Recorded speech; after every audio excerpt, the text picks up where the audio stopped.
tu m'as dit que tu voulais essayer une Volvo S60 D5 l'autre fois. C'est ce que tu m'as amené alors. C'est ce que je t'ai amené, ouais. Ah bah c'est sympa ça. Puis il y en aura une seconde après, mais Ta surprise? surprise du chef. Tu l'as garé là. J'aime bien cette voiture, pourquoi ce choix-là? Parce qu'en fait, je trouve que ça reste malgré tout un petit peu marginal, sans que ça soit négatif du tout. Mais c'est justement un peu une petite façon de se démarquer. J'aime bien sa ligne. Elle a une calandre à l'avant qui est bien à elle. Sais-tu d'où vient le sigle Volvo d'ailleurs? Bah écoute, je t'avouerai que non, pas exactement. Eh ben écoute, en fait à la base c'était juste donc un cercle avec une flèche comme tu vois sur le haut. Ouais. C'est le symbole astronomique de Mars. Étonnant. Et c'est aussi le symbole de la virilité et, Ah oui, ça, et de la force. effectivement, ouais, quelque part, ouais. La force tranquille, on va dire. Et ben on est parti alors. Le seuil de toit qui tombe comme ça, c'est assez joli parce que c'est dynamique. Ah ouais, on c'est a beau, plus ouais. l'impression d'être avec un coupé qu'une berline. Par contre, quand on monte dedans, faut faire attention parce qu'on a vite fait de se cogner la tête. Ah ouais, Penché. ouais, effectivement, Voilà. ouais. Par contre, bah, l'avantage à l'intérieur, tu retrouves une garde au toit qui est quand même assez acceptable. Non, on est bien, ouais. Non, c'est bien. La série est belle. Il y a de l'espace. C'est en série sur là, parce que en fait c'est quand même la version summum. Bien sûr, bah, je me hein. doute bien qu'effectivement, en général, on nous donne des voitures qui sont bien équipées. Mais bon, ceci dit, sur les versions de base, tu auras un velours qui n'est pas désagréable non plus, quoi. Ah ouais, ouais, sur la version concept. Voilà. Je crois qu'elle est à 28 000 €, celle-là elle est à 34 150. C'est un petit peu moins cher que des concurrentes comme une BMW par exemple ou quelque chose comme ça. Donc, Sur cette voiture, c'est ça que j'ai calculé, il y a quand même plus de 7 800 € d'options. ouais, mais ça, le problème, de toute façon, ça se retrouve beaucoup chez beaucoup de constructeurs. Là, on a 7 800 € d'options, on en aura beaucoup d'autres chez d'autres constructeurs. C'est toujours c'est un petit peu le souci quand même, ça c'est sûr. Ils essaient toujours de sortir des modèles de base à des prix très attractifs. Et malheureusement, après, dès qu'on veut un peu d'équipement, il faut monter avec de l'option et le chiffre monte assez rapidement, ça c'est vrai. C'est clair. Bon, bah, on va passer à la conduite. devant, quand même. On va passer devant, ouais.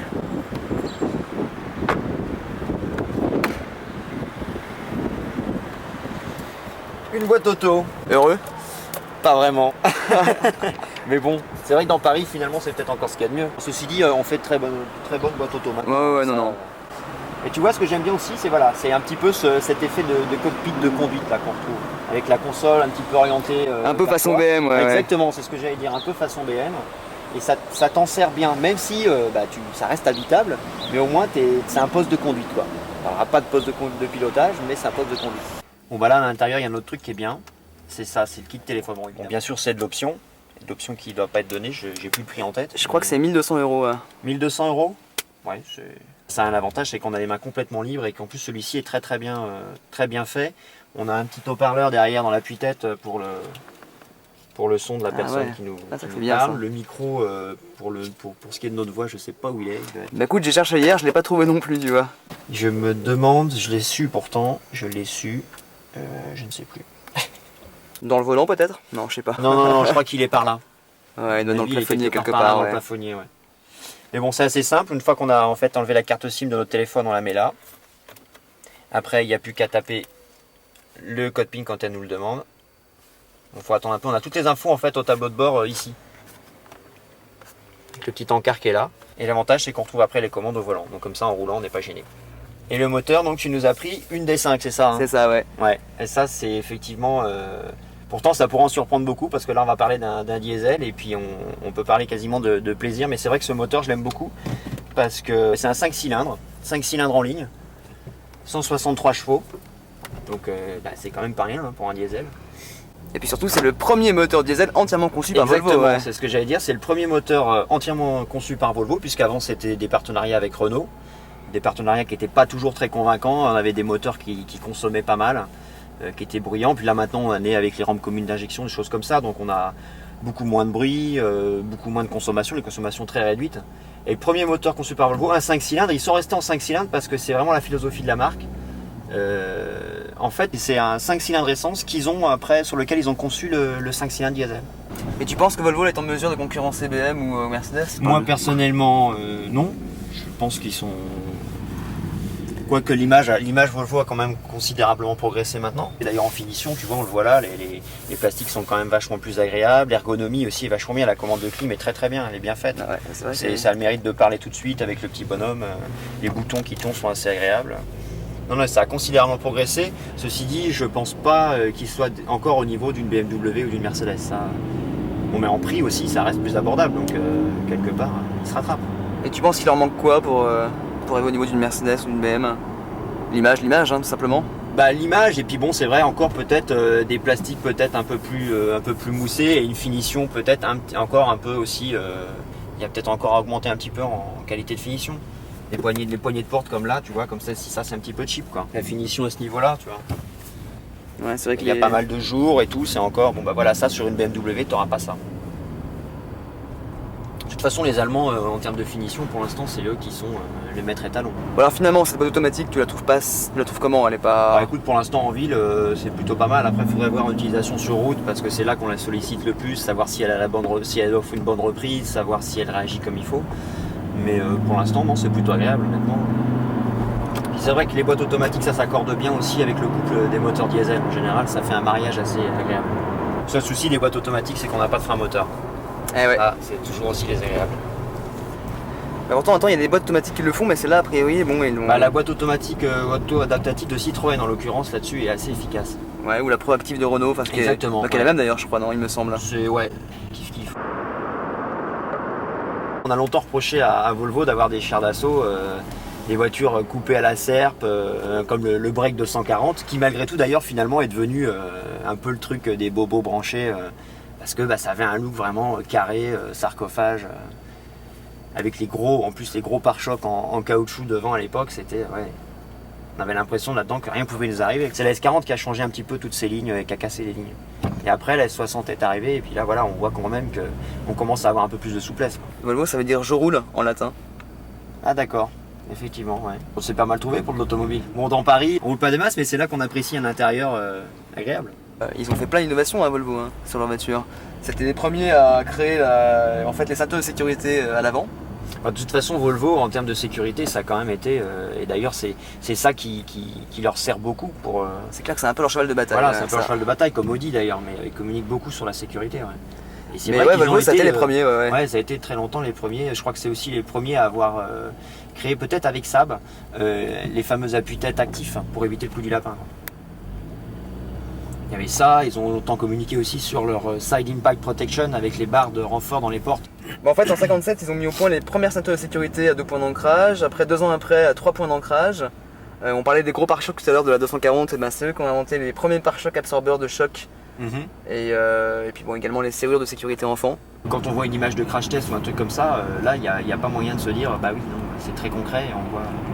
D'ailleurs, c'est pour ça aussi que Euro NCAP a été créé. Ouais, l'Euro NCAP. Bah ça, l'Euro NCAP, en plus, maintenant, c'est effectivement ça.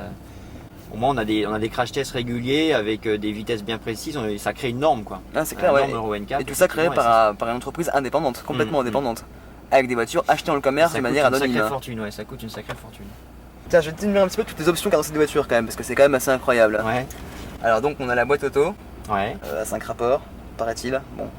D'accord, bon ça... Voilà. Ouais, on en parlera pour l'instant pas plus. 2000 €. 2000 € quand même. Ah ouais, 2000 €. Ouais. Ça fait cher la boîte auto. Pas Surtout mal. Que c'est dommage, ça nous prive de leur beau levier de vitesse qu'ils appellent Spaceball là. Qui d'ailleurs, c'est pas une option non plus d'ailleurs. Je crois que c'est en série. Non, c'est en série sur la Summum. C'est en série sur l'option, forcément en Summum parce que c'est la toute option. Tout, donc heureusement que c'est en série dessus, on a envie de dire. Qu'est-ce qu'on a d'autre? On a le tout ouvrant électrique. Tout ouvrant électrique. Donc ce beau tout ouvrant là qui est là, qui coûte quand même 940 €. Ouais. Je crois que c'est du cuir sur le pommeau de vitesse, j'ai l'impression. Ouais, pommeau de vitesse en cuir. Et ça, effectivement, en général, c'est aussi de l'option. Ça fait partie de pack, bien souvent. 500 €.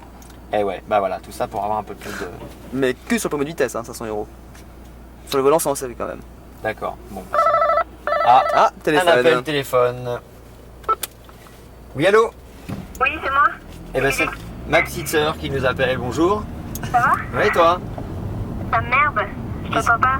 Ben, je suis en voiture. Bon, bah écoute, à plus tard, à ce soir alors. Ok, je t'embrasse. Bonne fin de moi journée. aussi, ciao.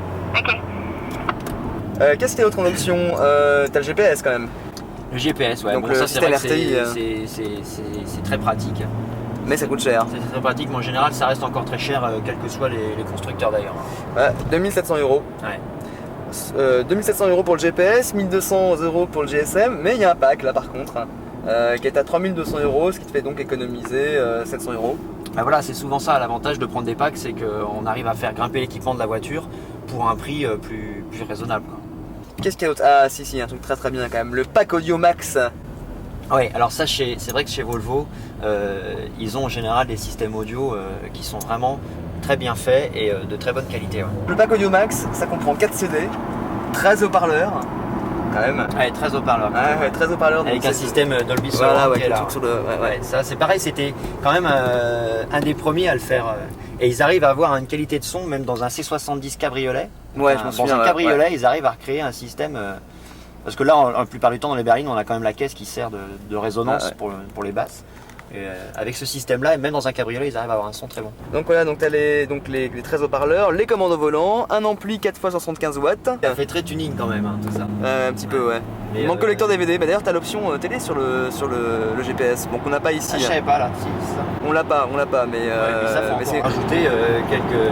Ouais, je crois que c'est encore 1000 € il me semble, enfin quelque chose dans le genre. Ouais. Un petit millier d'euros quoi. En termes de consommation, ils annoncent 5,8 litres en cycle routier. T'y crois toi?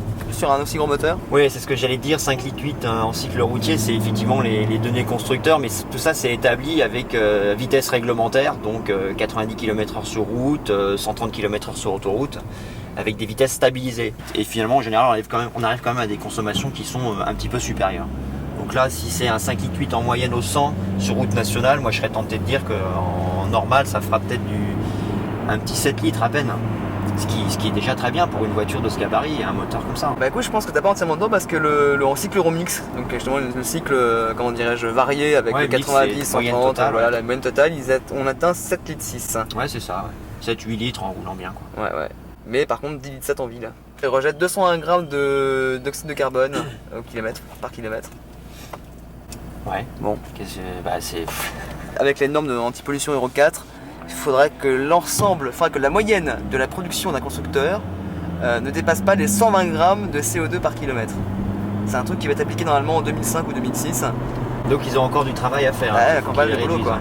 Ils ont déjà considérablement réduit toutes ces pollutions, mais c'est vrai que de toute façon on peut toujours faire mieux. Et le problème surtout pour les constructeurs aujourd'hui, c'est que ils sont effectivement obligés de réduire les consommations des voitures pour réduire les émissions polluantes, mais ils sont face à un problème, c'est que les voitures s'alourdissent énormément avec toutes les normes de sécurité, avec les airbags qu'on rajoute, avec toutes ces choses-là, avec le SP qui peut servir, les correcteurs trajectoires.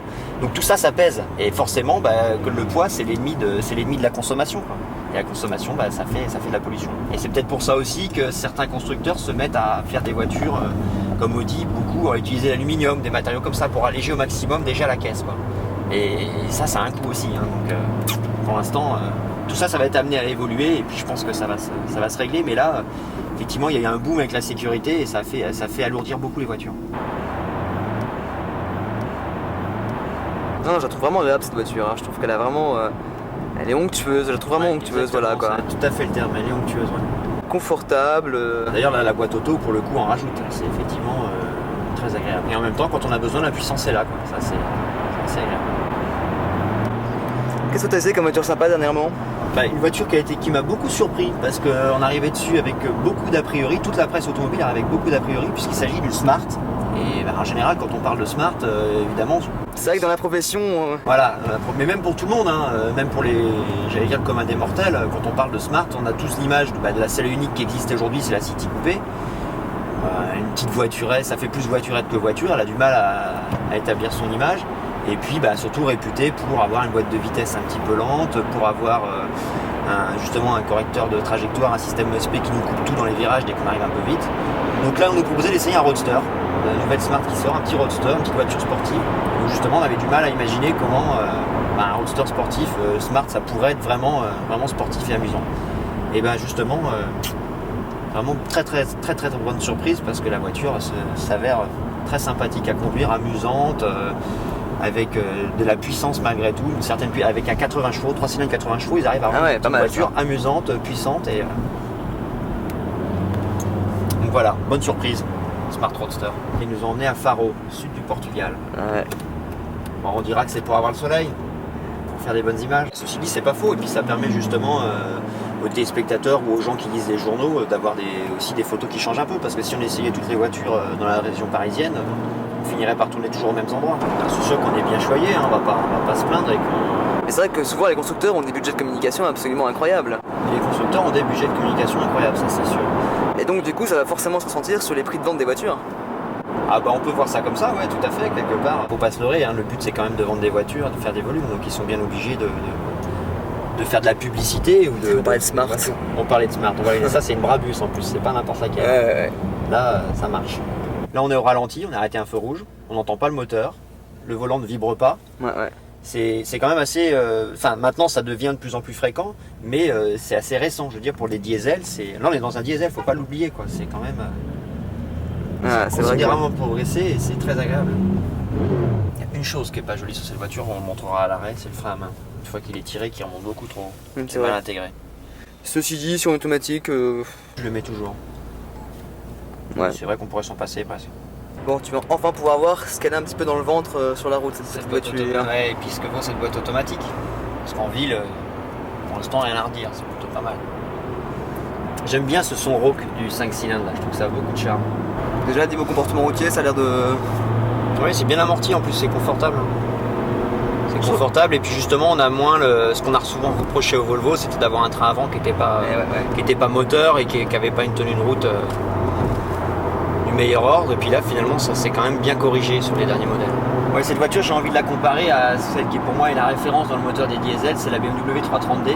Ah ouais, quand même. Là on s'en rapproche, ouais c'est pas loin. Le plaisir que ce moteur donne, le 5 cylindres diesel, je trouve qu'on n'est pas loin du 6 cylindres BMW. Bon, bien sûr le 6 cylindres BMW est plus puissant. Pour moi ouais c'est... Après la BMW 330D, ce que j'ai retrouvé en plaisir, en sensation, c'est avec la D5. Quand on se permet bien sûr de parler de plaisir de conduite avec un diesel. Ça... De plus en plus maintenant on peut en parler je pense. Ouais, on peut en parler, mais bon, c'est malgré tout les puristes et ceux qui aiment vraiment l'automobile, ça remplacera jamais un moteur essence. Ne serait-ce que par les régimes moteurs qui sont limités, quoi. Parce que là, effectivement, le moteur il est assez rageur pour un diesel.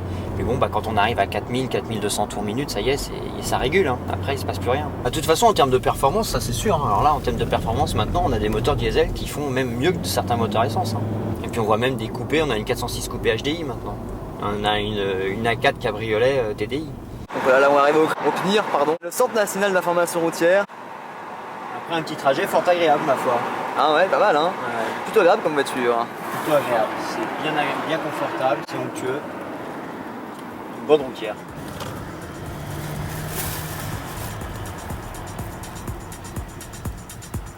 On rentre comme ça, hein.